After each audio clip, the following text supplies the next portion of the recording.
There is only one way of ending this. It's ending occupation. Because occupation has become the cancer that is eating the lives of both people.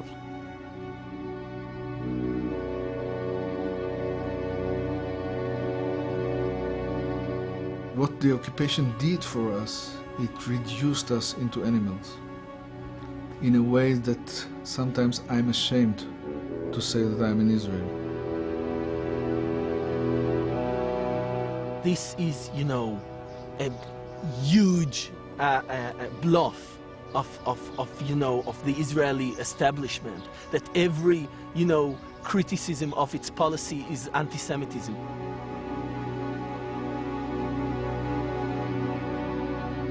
Sometimes I feel pity for the Israeli mothers, because they are thinking that the soldiers or their sons are victorious soldiers.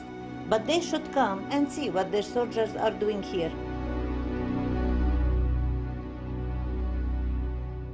"25 years ago, I made a film called Palestine is Still the Issue.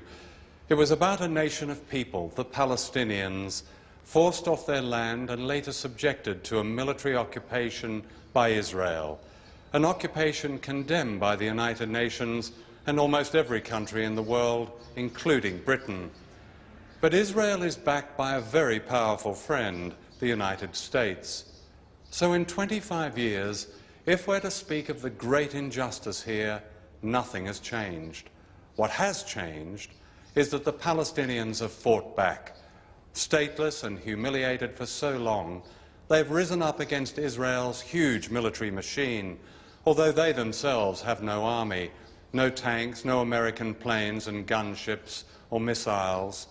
Some have committed desperate acts of terror, like suicide bombing.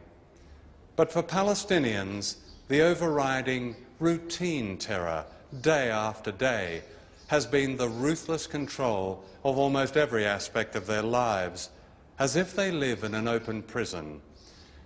This film is about the Palestinians and a group of courageous Israelis united in the oldest human struggle to be free.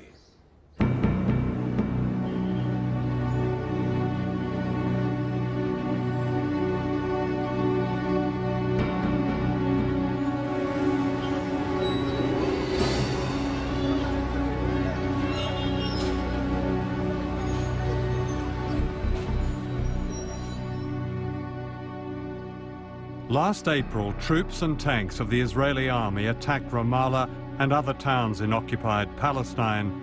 This was reported as an incursion to stop terrorism. In fact, it was also an attack on civilian life, on schools, offices, clinics, theaters, radio stations. This systematic vandalism is typical of one of the longest military occupations in modern times. Even the Culture Ministry was destroyed. The director, Liana Badri, a distinguished novelist and filmmaker, showed me the devastation shortly after it had happened. This is the administration room. We had a lot of files here. Yeah. You can see that everything were broken. It was the best place in the ministry. I mean, what you did here was promote projects for Palestinian culture, basically. Filmmaking, projects for children. Exhibitions, book exhibitions, painters exhibitions, festivals, dance, folklore. We had a lot of projects. Now we don't have anything to begin. We don't have computers, equipment, furniture, and we have this feeling of humiliation. The smell is awful, isn't it? Look at this. Smell is awful, yes. This is a bag of shit, and there's shit smeared all over the photocopier. Two. So they just ate and Bags of shit defecated here. in the same Yes, place. and putting them on the photocopy. Putting the shit everywhere, even on the walls. And you can see that we have two toilets in every floor, but they didn't use the toilet. All the time they were making it on the floor or anywhere, as you can see.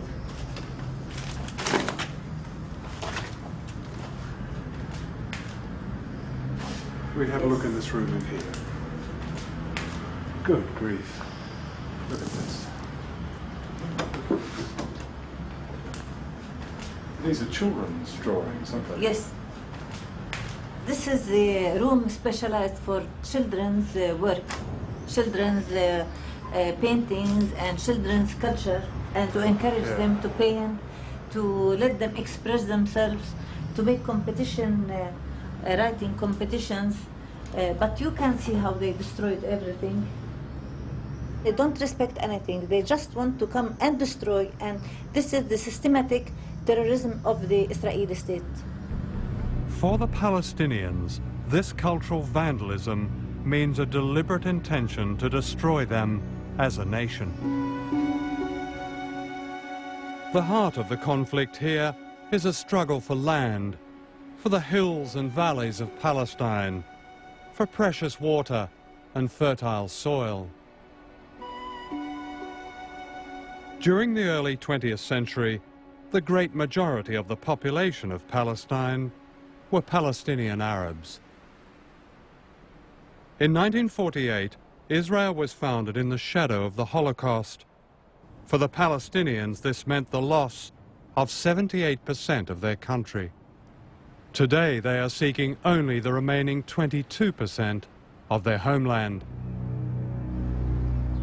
For 35 years, that homeland has been dominated by Israel. In 1987, the Palestinians rose up in what they call Intifada. History will surely call it a war of national liberation. They fought mainly with slingshots against tanks and planes, and they were put down with this kind of brutality. Israeli soldiers deliberately breaking the bones of prisoners. Some of the soldiers later insisted they were carrying out official Israeli policy.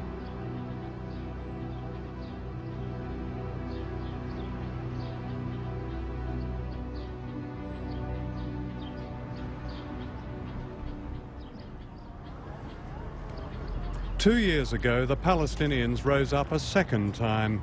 This was hardly surprising. During curfews, people live under a form of house arrest. Without notice, they can be locked inside their homes. Their ordinary lives are a maze of controls, roadblocks, checkpoints. This is how I remembered apartheid South Africa. The hidden effect is the same: humiliation and anger and death.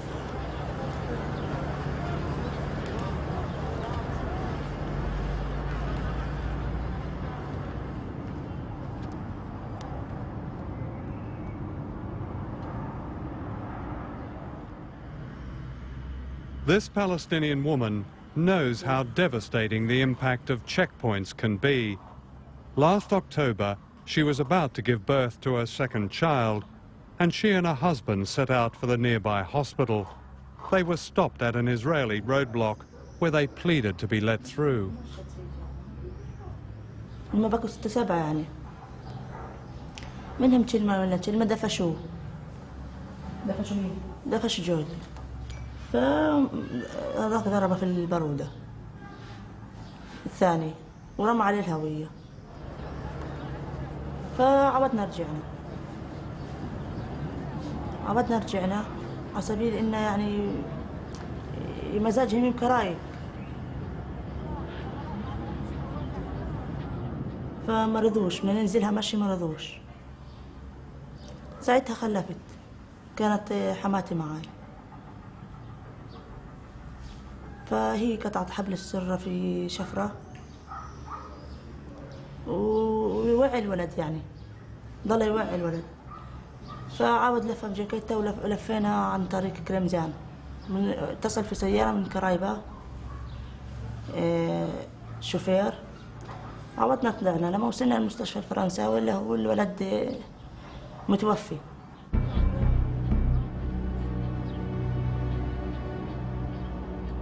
Stories like Fatima's seldom make headlines, and yet many similar cases have been documented. ليش بيسووا فينا هيك مش عارفين احنا يعني.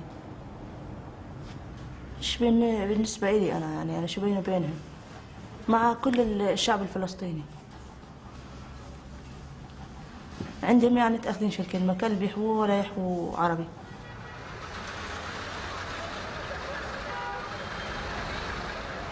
Palestinians try to lead a normal life, but life is never normal. During Israeli military operations, curfews stop everything. Ambulances are denied access to the sick and wounded. Children are stopped from going to school. The Israelis claim this is necessary for their security. If that's true, it's clearly not working. And the security of Palestinians is almost never mentioned. You feel all your life that you are humiliated. You don't control yourself. You don't control the air you are breathing. You don't. I don't want to talk about planning for anything. This is something that we don't even dream about. Plan to next hour or next day what we will do. This is something we don't even dream about because our destiny is not in our hands. It's in the hands of the others who decide how we will live. How we will get married. To come and live with my husband in this country, I had to take the permission of the Israelis.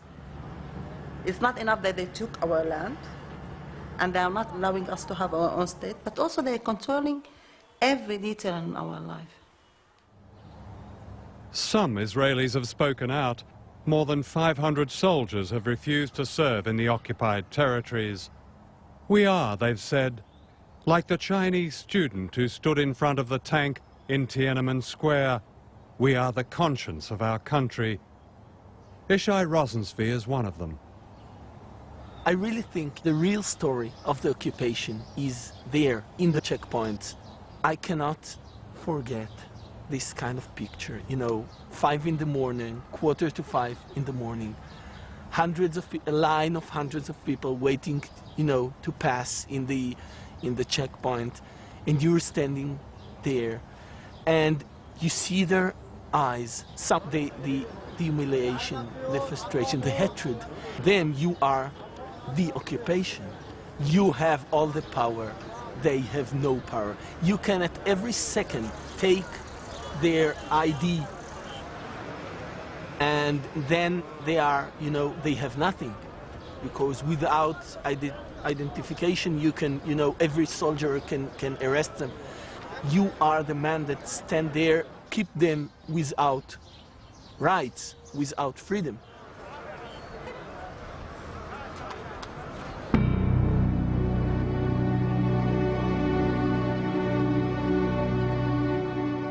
The world often sees the issue of Palestine through the tragedy and horror of suicide bombings, an expression of despair by powerless people against an oppressor armed with modern weapons. The first female suicide bomber struck in January 2002. Her name was Wafa Idris, the only daughter of a family of refugees who were driven out of their home near Tel Aviv.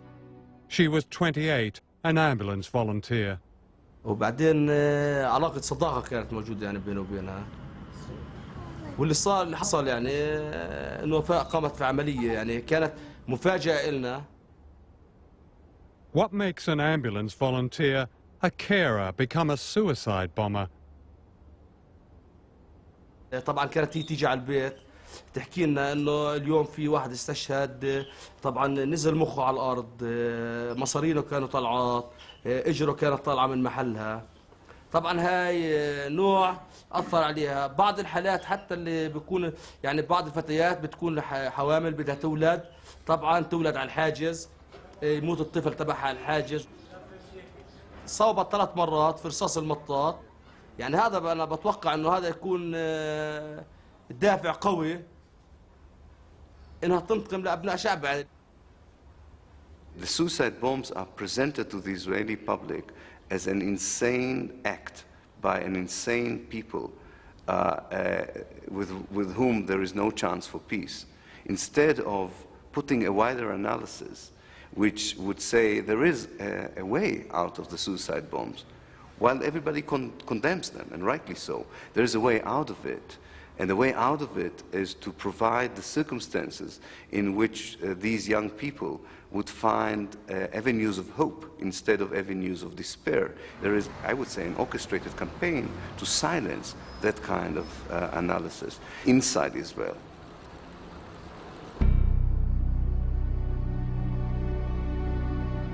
Suicide attacks against civilians are clearly crimes, and they are used by extremists. But the extremists rely on the brutality of the occupation and the despair of their young volunteers. Some extraordinary Israelis are brave enough to recognize this. Rami El-Hanan is one Israeli father who knows about suicide bombing. On September the 4th, 1997, his daughter Shmada was killed by one. She was 14 years old.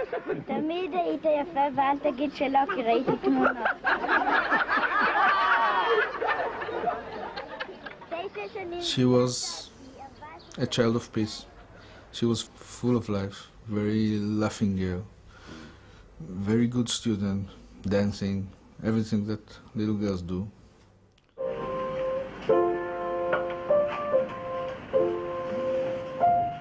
It was the first day of school and she was going down the Ben Yehuda Street, which is some kind of a mall, to buy some books for the new year with two girlfriends of hers. One of them, Sivan Zaga, died with her, and the other, Daniela Birman, was very, very severely wounded. Rami is a graphic designer and a former soldier. His father survived Auschwitz. His grandparents, 6 aunts and uncles perished in the Holocaust. How do you distinguish the feelings of anger that any father would have felt at losing your daughter in such circumstances? I'm not crazy. I don't forget. I don't forgive. Someone who murders little girls, anyone who murders little girls, is a criminal and should be punished. But if you think from the head and not from the guts, and you look what made people do what they do, people that don't have hope, people who are desperate enough to commit suicide, you have to ask yourself, have you contributed in any way for this despair, for this craziness? It hasn't come out of the blue. The boy that his mother was humiliated in the morning at the checkpoint will commit suicide in the evening. The suicide bomber was a victim the same as my girl was. Of that I'm sure. You have to understand where these suicide bombers come from. Understanding is part of the way to solving the problem. Few people have been betrayed so often as the Palestinians. Before the Second World War, the British ran Palestine as a mandate. They had promised the Palestinians an independent state, but they also promised Palestine to the Jewish movement known as Zionism. In 1948, when the State of Israel was founded, the Arab world revolted as Palestinians were expelled from their homes or forced to flee in a blitz of fear and terror.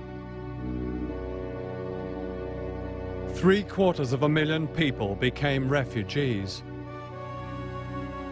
Israel's military hero, General Moshe Dayan, later admitted, Jewish places were built in the place of Arab villages. There is not one single place in the country that did not have a former Arab population. While Palestinians were denied the right to return to their homes, anybody who could prove they were Jewish had the right to settle in Israel.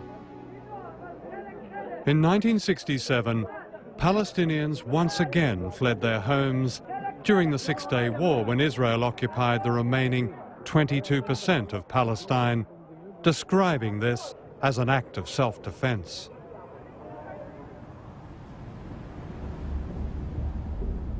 To the Palestinians, it seems that Israel's colonizing never stops.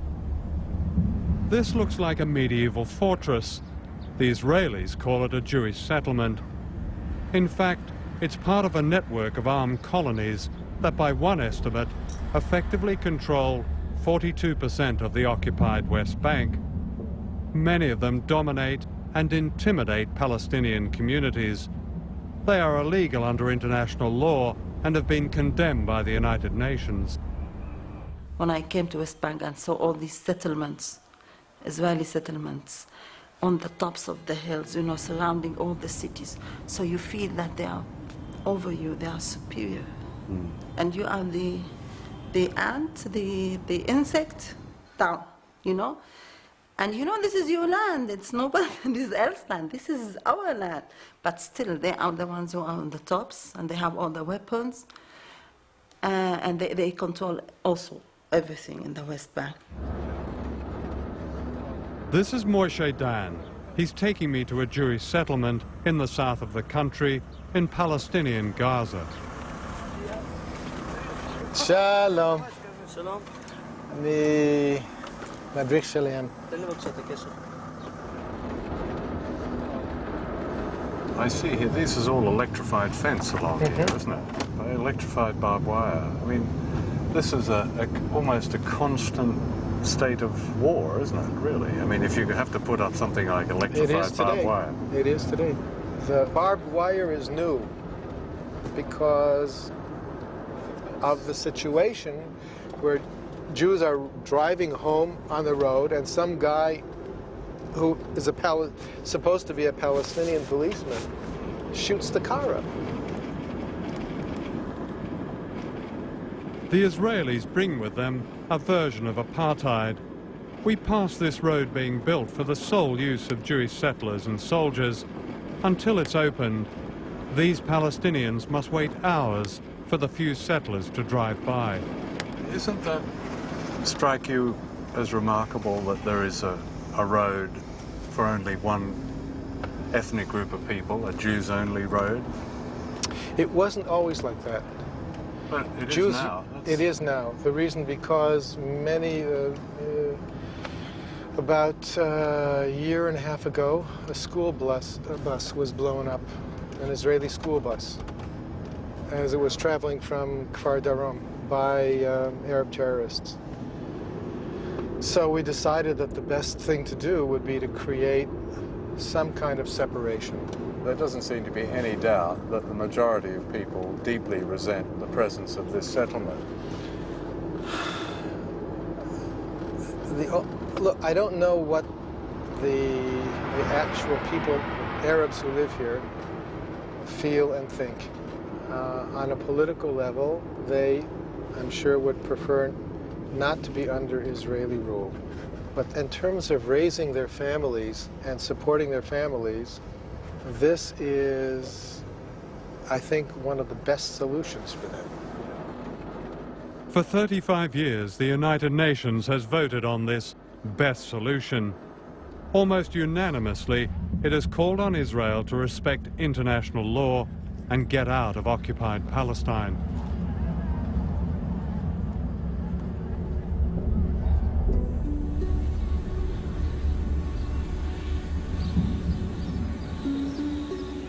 Inside the settlers' fortress is a surreal middle-class suburb, dropped into one of the most overcrowded and porous corners of the world.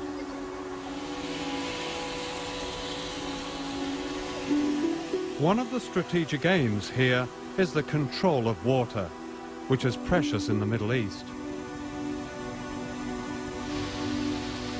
While Palestinians often don't have enough running water, sometimes none at all in the heat of summer, the settlers seldom run out.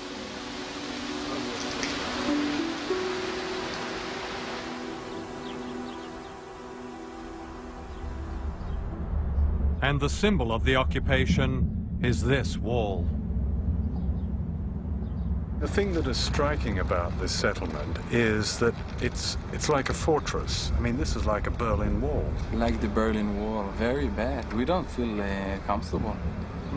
We lived here, I'm here for 15 years without these walls, fences and everything. We lived very normal. This last year changed all the rules in the area. Yeah. Everything was changed. The justification for taking somebody else's land is biblical. That God gave them Palestine, and God, not the history of others, is their witness. I'm here because it's obvious, that's my place. It's not something it's in my hands that we can, we can give it back. Not me, not any politician or anybody or parliament or whatever, because it's a movement. It's something comes 3,000 years ago when Moses brought us here, and we have in our mind, we have the dream of building a temple in Jerusalem. It's something a lot bigger than religion. Where will it end, though? If there's no compromise, doesn't that mean conflict? Where? Life is full with conflicts. I don't know what to say. I know maybe I'm saying something too strong. It's 1-0 game. We will fight. The conflict is here. We will fight. It's 1-0 game. Not to kill each other, but it's us or them.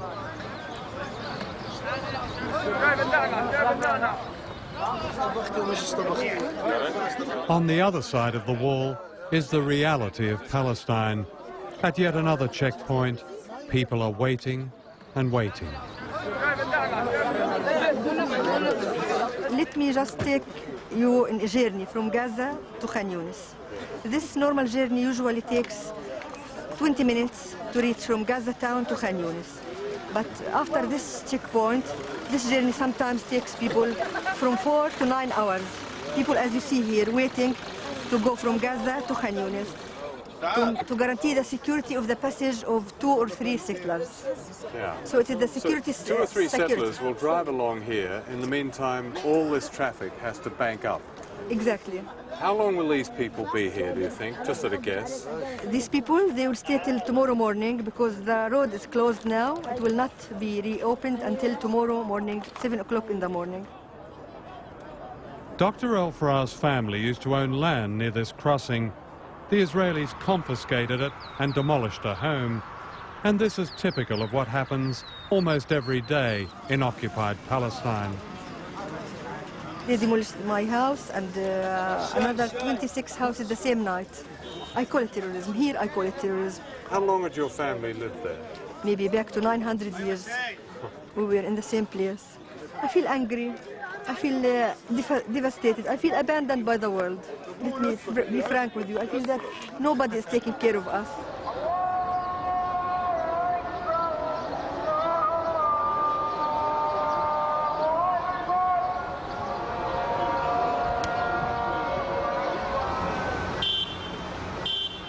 This is Gaza, just a few miles down the road from the affluence of the Israeli settlement. The contrast is extraordinary. Almost 1 million Palestinians are trapped behind electrified barbed wire and roadblocks. Always waiting for invasion, their defences are pathetic mounds of sand. Fear has a permanent presence.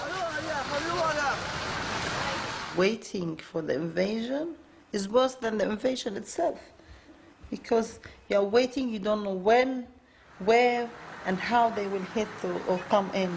The first time they bombed in Gaza, I was still in another flat, and we had children, many children in the building. And I heard all the children and their mothers screaming and crying.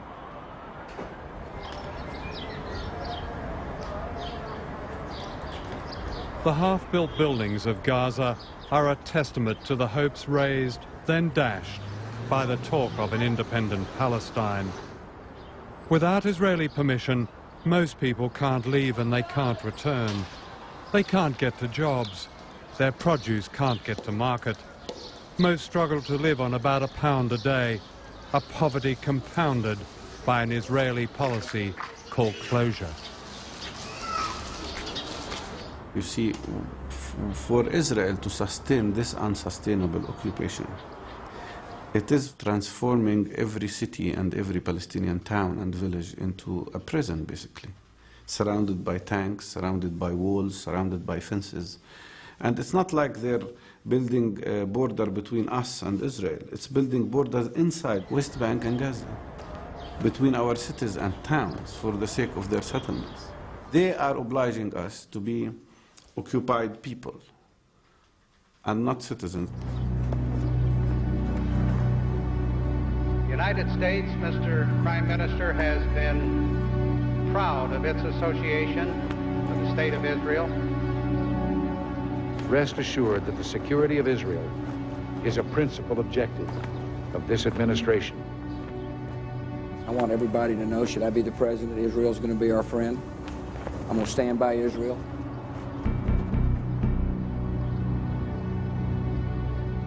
Israel's occupation of Palestine would not be possible without the backing of America.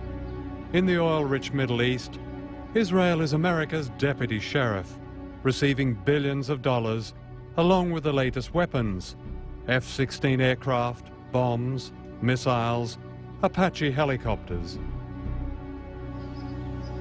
Today, Israel is the fourth largest military power in the world, and it has nuclear weapons.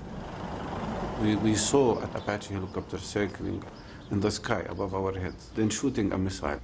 The rockets fell just 200 meters from our house. All our windows were shattered. I had a child in front of me, my daughter, who was 11 years old, shivering from fear,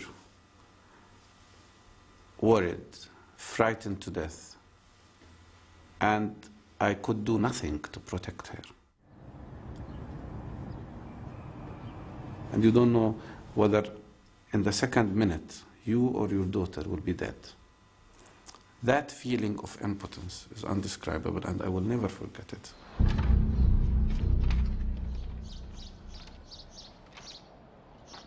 This is bomb damage in Gaza. Although America is Israel's main arms supplier, it's not widely recognized that Britain also fuels the conflict here, even though it condemns Israel for its illegal occupation. During the first 14 months of the Palestinian uprising, the Blair government approved 230 export licenses for weapons and military equipment to Israel. The categories these covered included large-caliber weapons, ammunition, bombs, and vital parts for military aircraft that almost certainly included American-supplied combat helicopters. You may have seen these Apache gunships on the news, firing missiles at densely populated areas.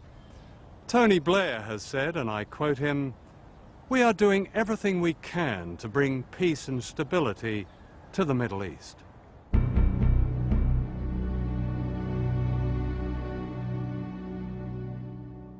As much as they humiliate us and kill us and destroy our land, destroy everything we do, our schools, our organizations, infrastructure, everything they like to destroy. But this gives us more power to continue and resist. In the news we get, only the Palestinians are described as terrorists. And yet the Israelis have a long history of terrorism, both before and since the founding of the Jewish state. At least 3 Israeli prime ministers have been involved in campaigns of terror. The tragic scene is like a serious incident during the Blitz. The hotel housed the British Army headquarters and the Palestine government offices, and casualties were very heavy. The commander of the terrorist group that blew up the King David Hotel in Jerusalem in 1946 was Menachem Begin. 91 people were killed. Menachem Begin was Israeli prime minister in the 70s and 80s. He once described a massacre as a splendid act of conquest. Yitzhak Shamir was prime minister until 1992. He had been a leader of a Jewish group called the Stern Gang, which carried out a string of assassinations. When those Israelis, who are now famous names, committed acts of terrorism just before the birth of Israel, you could have said to them, nothing justifies what you've done, ripping apart all those lives. and they would say it did justify it. Well, what's the difference? I think we have now, as an international community, come to a new understanding. I think after September 11th, the world got a wake-up call. Because terrorism today is no longer the mad bomber, the anarchist who throws in an explosive device into a crowd to make a point.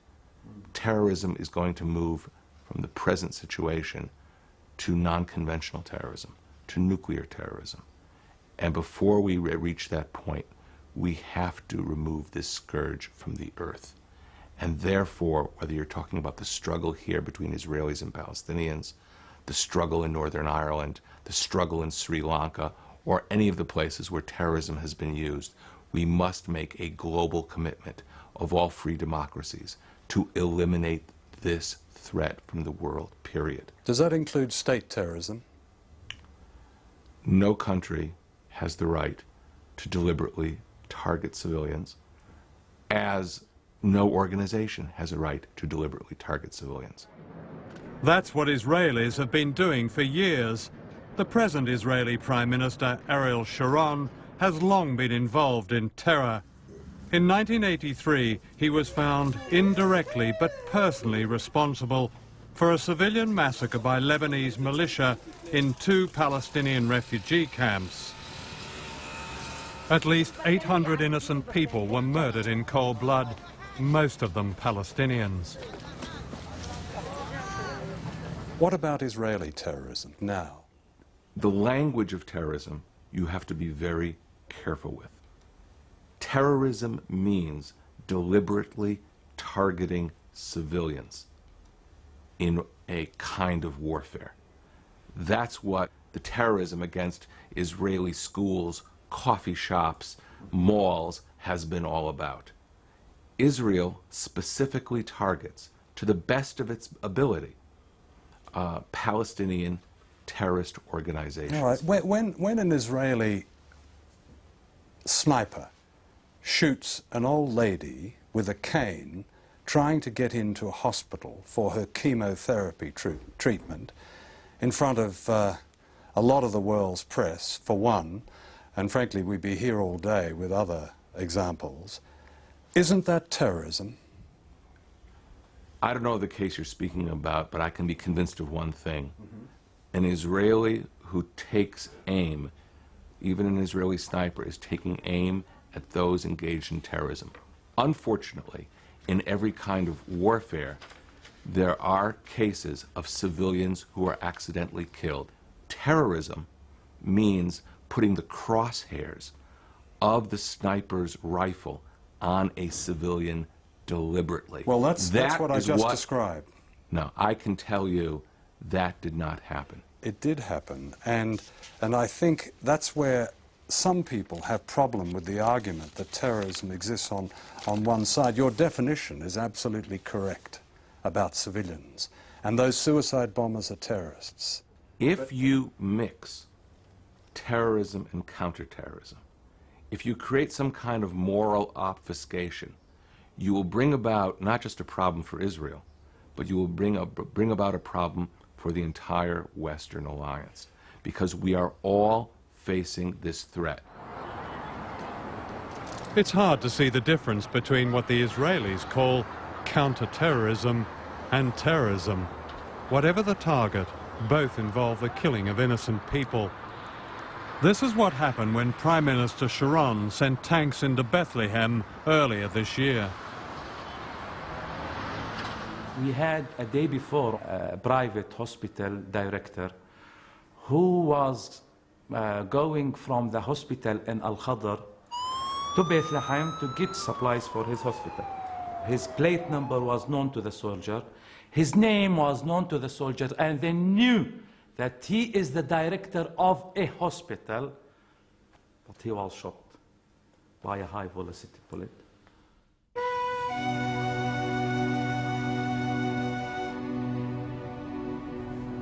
In 1988, the Palestine Liberation Organization, led by Yasser Arafat, recognized Israel's right to exist and Israeli sovereignty over 78% of Palestine. It was an historic compromise. And in the early 90s, a breakthrough for peace seemed possible. It was in this room in a Jerusalem hotel that the first direct talks between Israeli and Palestinian officials took place in 1991. These led to further meetings and an agreement in the Norwegian capital, Oslo, that set up an autonomous mini-state in the territories occupied by Israel since 1967. For Yasser Arafat and his people, it was seen as a beginning, but the reality was different. What the majority of Palestinians got was a classic colonial fix. Arafat and his elite got the trappings and privileges of power, while the mass of the people got what one Israeli journalist called the autonomy of a prisoner of war camp. In July 2000, the two sides met in America to reach a final agreement, but among the issues they discussed was a profound disagreement about just how much land was on offer.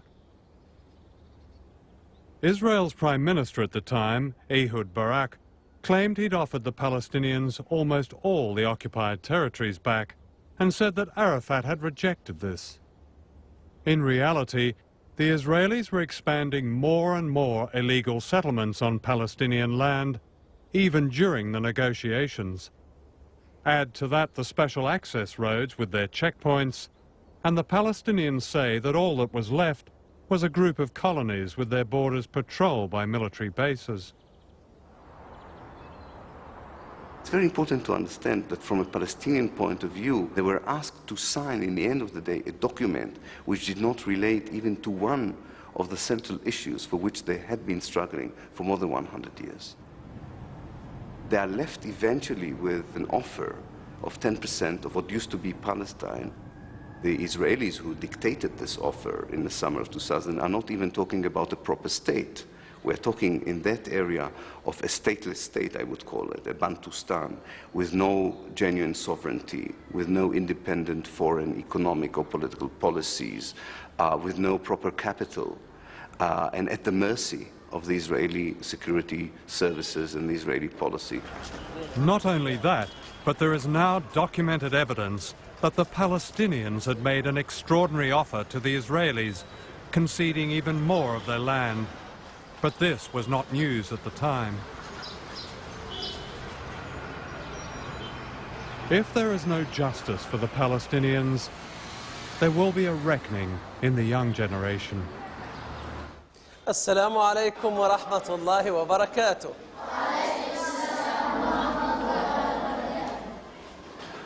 أنا اسمي خالد دحلان.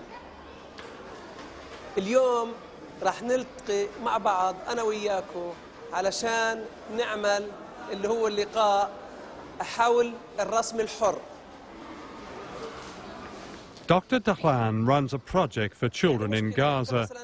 He asked these boys to draw anything that was on their minds. Most of these children are traumatized by the fear and violence of the occupation. The majority of our children exposed directly to the attack or to the bombardment by the Israeli army is traumatized. There is many symptoms. Children became anxious and depressed and make, for example, sleep disorder as nightmares or sleepwalking or something like that. Many children, they cannot concentrate well to study. Nearly every drawing is of violence. Nearly every family in Gaza has lost someone, either to an Israeli jail or to violence. Dr. Dahlan's goal is to help the children keep the last thing that belongs to them, their sanity and their life. There is a conflict between the Israeli soldiers with the tanks and the Palestinian kids who threw stones. And they cry, La ilaha illallah, there is no God except Allah. What children in other parts of the world would draw as fantasy, they draw here as real life. Yes, war and violence. This is a good thing to protect the children from the mental disease. I don't want my child that I've been working on having for 15 years to come, and when he's 10 years old, he goes to a settlement and he wants to kill Israelis. And the only way to stop all this suffering, now I will say it on both sides too, is to have a Palestinian state according to UN resolutions. When will Israel agree to negotiate with the Palestinians, not for what they call a few bantustans on the West Bank, but for a state that is as peaceful, as secure, above all, as independent as Israel itself? Do you want Israel to concede the terms of that negotiation up front on television? Or is it better to agree to the general principle and then sit with the Palestinians in a face-to-face negotiation once they stop violence against us? What about this, the general principle then of a state as independent as Israel? We do not need a string of adjectives to agree to. You agree to the principle. Well, that's a fair principle, isn't it? What's a state worth if it isn't independent? What we're speaking about is our willingness to negotiate with the Palestinians their self-government, and we are willing to create a Palestinian self-governing entity, some call it a Palestinian state, which will address the real needs of the Palestinians. What right have you to create somebody else's homeland?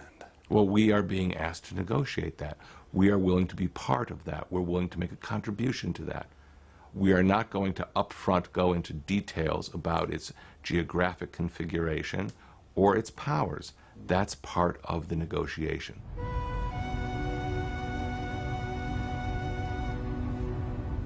I support sanctions, selective sanctions on Israel, because I tell my friends here and my colleagues, I would rather have you pay an economic price than pay the price I think you will pay in terms of human lives.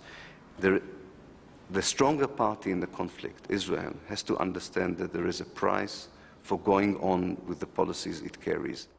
What do you say to those fellow Israelis who will inevitably come up with the view that in the end we're going to be pushed into the sea? This expression, we'll be pushed in. By this mosquito, we are the most powerful power in the Middle East. We have one of the greatest and more powerful armies in the world.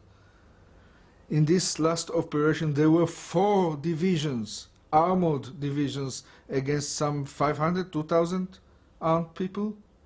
It's a laugh. Who will push us into the sea?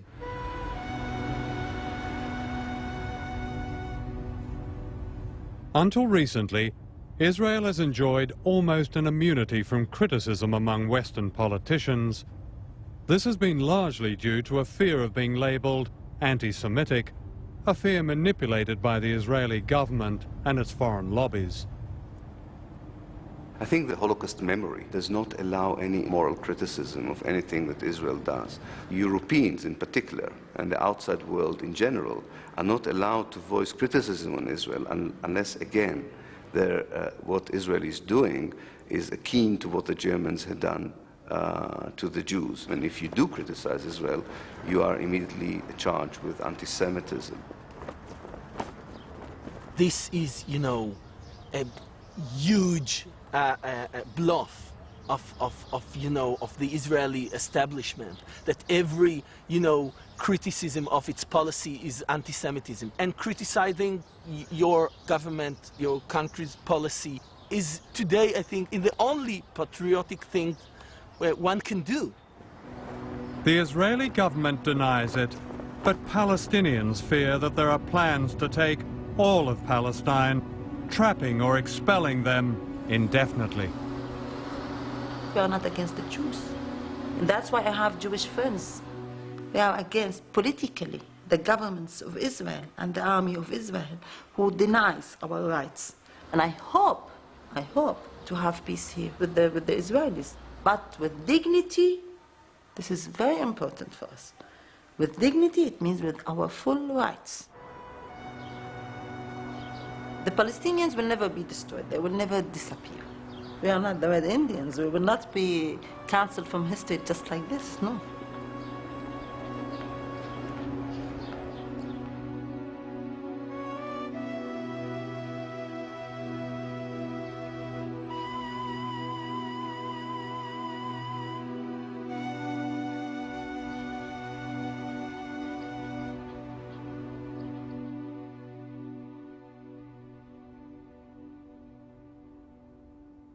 It is not surprising that the Jewish people of Israel should feel insecure.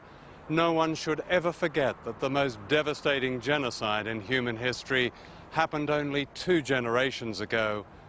But a true sensitivity to that awful memory comes from the same basic humanity that recognizes the suffering of the Palestinian people and the courage of their endurance.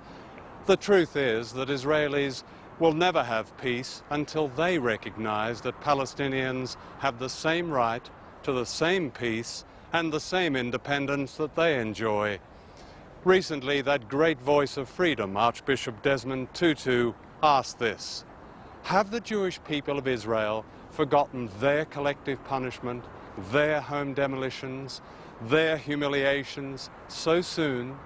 Israel's own dissenting voices have not forgotten, and those who speak out in this film honor the best traditions of Jewish humanity. If Rami, the man who lost a young daughter in a suicide attack, can understand the root cause of the violence here, isn't it time that others broke their silence? The occupation of Palestine should end now. Then the solution is clear: 2 countries, Israel and Palestine, neither dominating nor menacing the other. Is that impossible? Or is history to witness the consequences of yet another silence?